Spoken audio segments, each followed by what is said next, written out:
Hello viewers, my name is Rishabh and I am the student of Rajiv Gandhi Government Engineering College, Kangra at Nagrota, Goa, and my trade is Electronics and Communication. Today the topic of my presentation is serial peripheral interface. So here we start. The first slide is of my topic named serial peripheral interface. Here are the types of serial versus parallel, the serial communication and the parallel communication. Serial communication is a long distance and it is cheaper, and parallel communication is a short distance and it is expensive. So जो serial communication होता है वो long distance के लिए use होता है और वो चीपर होता है. जो पैरेलल कम्युनिकेशन होता है वो शॉर्ट डिस्टेंस के लिए यूज़ होता है और वो एक्सपेंसिव होता है. तो सीरियल कम्युनिकेशन में सिर्फ एक पिन होती है, वो नंबर वाइज डाटा भेजता है, जैसे 1011 as shows in first diagram. And parallel communication इसमें बड़ी सारी पिन्स होती हैं, ये एक ही शॉट में सारी डाटा ट्रांसफ़र कर देता है रिसीवर को. The next slide is need of a serial bus protocol. The first peripheral device in embedded system.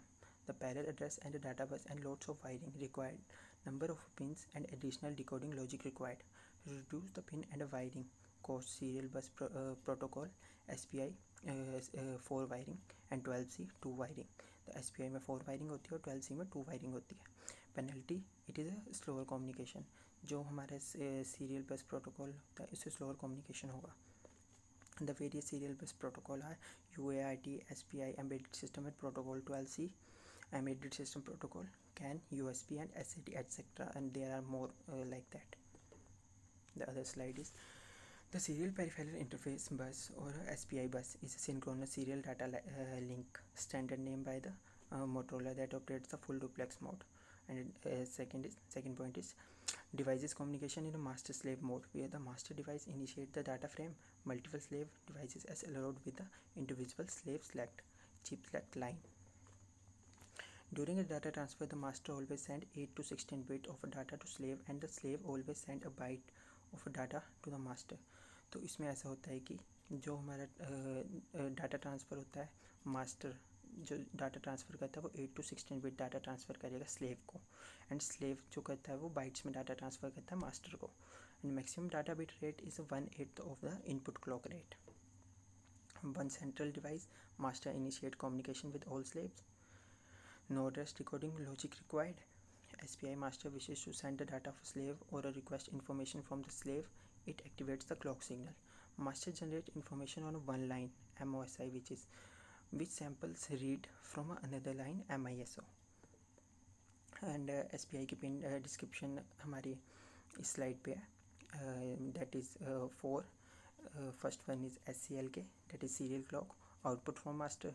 Second one is MOSI, master output, slave input, the output from a master.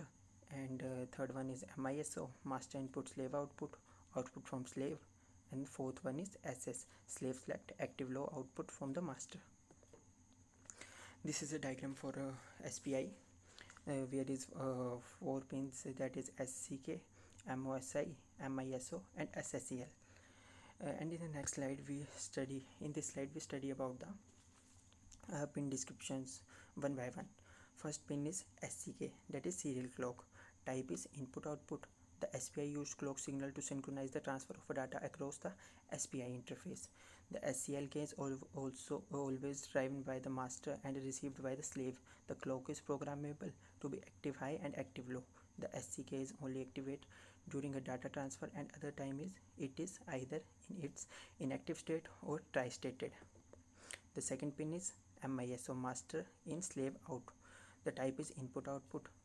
The MISO signal is unidirectional signal used to transfer serial data from the slave to master. When a device is a slave, serial data is output on this signal. Third point is when a device is a master, serial data is input on this signal.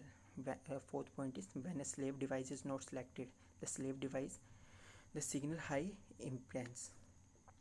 The third pin is MOSI, master out, slave in. The type is input and output. The MOSI signal is unidirectional signal used to transfer serial data from master to slave.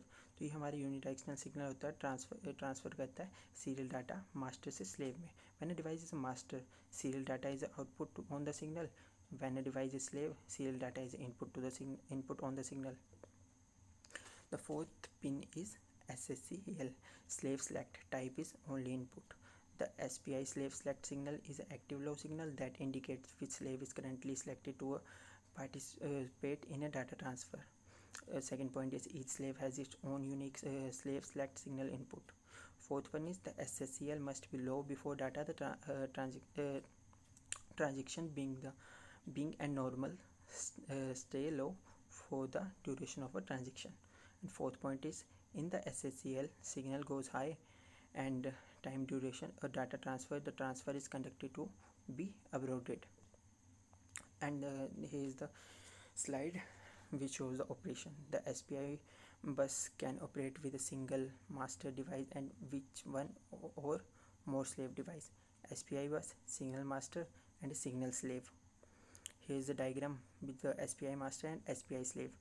The four pins are SCLK, MOSI, MISO and SS. If a single slave device is used, the SSCL pin may be fixed to logic low if the slave permits it. Some slave require the following edge high-low transition of the slave. Select to initiate an action such as the MAXI1242 by maximum and ADC that start conversion on set transition. And points are not have ACK machine to confirm receipt of data and does not have a flow control. SPI master not have knowledge of whether slave exit or not particular addressing scheme, not defined any maximum data rate. The configuration SPI can be configured as a master or slave. ये master में ये slave में configured होती है. The configuration of a master operation. The following sequence described how one should process a data transfer with the SPI block when it is set up to be the master. This process assumes that any period data transfer has already completed. The configuration master operation first set the SPI clock counter register to the desired clock rate. Second one is they set the SPI control register to the desired setting. Third one is write the data that transmit to the SPI data register. The write started the SPI data transfer. Configuration master operation first one is wait for the SPI bit in the SPI status register to be set to 1. The SPIF bit will be set after the last cycle of a SPI data transfer. Read the SPI status register. Read the revised data from the SPI data register, that is optional. Go to the third if more data is required to transmit. Read or a write of a SPI data register is required in order to clear the SPIF status bit. Therefore, if the optional read of a SPI data register does not take place, a write to this register is required in order to clear the SPIF status bit. This is a configuration for a slave operation. The following sequence describe how one should process a data transfer with the SPI block when it is set up to be the slave.